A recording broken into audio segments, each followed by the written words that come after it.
Big 12 North versus Big 12 South, SEC versus the Longhorn Network. We'll stick with the basics. An unranked Missouri versus 21st ranked Texas. The only Big 12 team Gary Pinkel has yet to beat. The Kansas and Missouri Tigers may be playing for the very last time here at Mizzou Arena.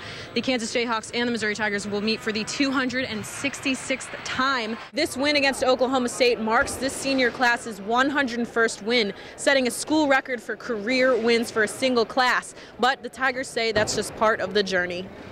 Playoffs. I'll have a live interview with Boonville and Owensville head coaches coming up in sports. Tomorrow's Missouri basketball game against Baylor is the first ever top 5 matchup in Big 12 history, not featuring Texas or Kansas.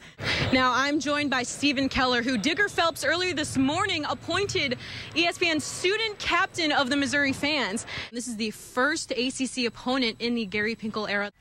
Think about all the things you can do in 15 minutes. Throw in a load of laundry, make a cup of coffee, bake a frozen pizza. And while some of you may have been doing some of these things today, Caleb Wilfong ran a 5K for a state title. And the doors are just about to open for the fans to finally fill these seats for a much anticipated game of the 4th-ranked Missouri Tigers versus the 8th-ranked Kansas Jayhawks. Now, the team behind me is actually getting some shots up, getting some practice in just before the game is about to start at 8 p.m. Jeff Parise usually roots for the Rams, but today is a little different. This was kind of a no-brainer. I will be happy if the Rams go 15-1 as long as they lose this week. Parise is Jeremy Macklin's surrogate father. He watched the game with Jeremy's brother, Andre. He's been talking about it for months, so, he's excited about it, too. I mean, it's obviously one that you highlight, not only it being the first game of the season, but, I was coming home, so it's definitely something that I was looking forward to. Even before the NFL, Macklin did play on this field representing the Missouri Tigers against Illinois. His homecoming not only involved his family, but his high school marching band, a group unsure of who to cheer for.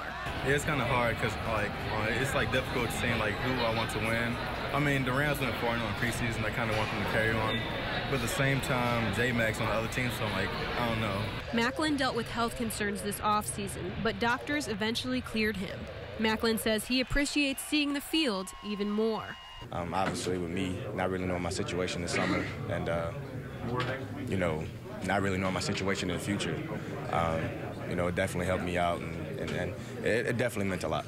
I'm not the most religious person in the world, but and I know sometimes the term, it's a blessing to be here gets kind of thrown around cliche, but this really is a blessing for us today. I mean, it was a real scare, and I don't think people maybe never really probably won't realize what we went through emotionally with Jeremy's illness. It's emotional, it feels good, don't get me wrong, but just the fact that he's healthy, number one, is all that we were concerned about. Though Macklin had a quiet day with 1 reception for 20 yards, he says it felt good to finally play, and even better to do it in his hometown in front of his family.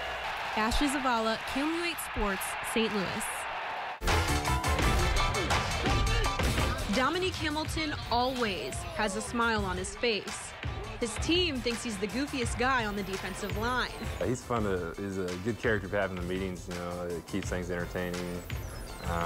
He's always got something to make you laugh. Oh man, he's gonna be mad when I say this, but he dances to Chris Brown. Really? Yes, in the mirror. He's kind of a jokester, funny type guy, He's in the locker room dancing, trying to do Chris Brown moves.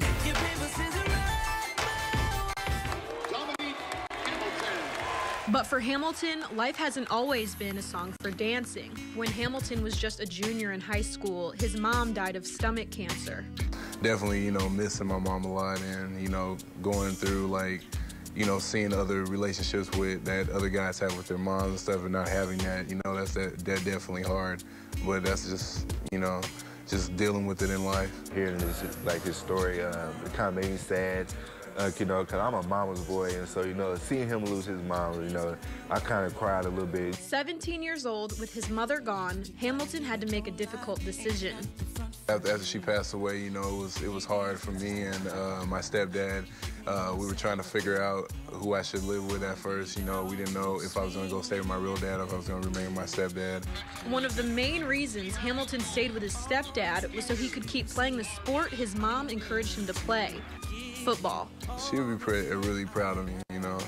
You know, her wish was she wanted me to go to college, and she wanted me to my stepdad to take care of me. I got one class away from graduating, so I'll be the first one in my family to do that. Time now moving to his left hit, and he's going to be sacked. Mom would also be proud of his play this year. He leads the defensive line in tackles. Just having somebody like that in the middle is definitely going to help with the run game and the pass game. Leadership-wise, I think he brings it by example. He plays very well on Saturday, so just leading by example, playing well for our team. I think a lot of guys look up to him that way. Hamilton's positive, fun attitude, even after what he's been through, impresses his teammates. He gets serious when it's needed, but it's great being what he's been through. He's able to still joke around and do those things. Whether he's dancing in a locker room or sacking a quarterback, Hamilton knows his mom is with him. Ashley Zavala, KMU8 Sports, Columbia.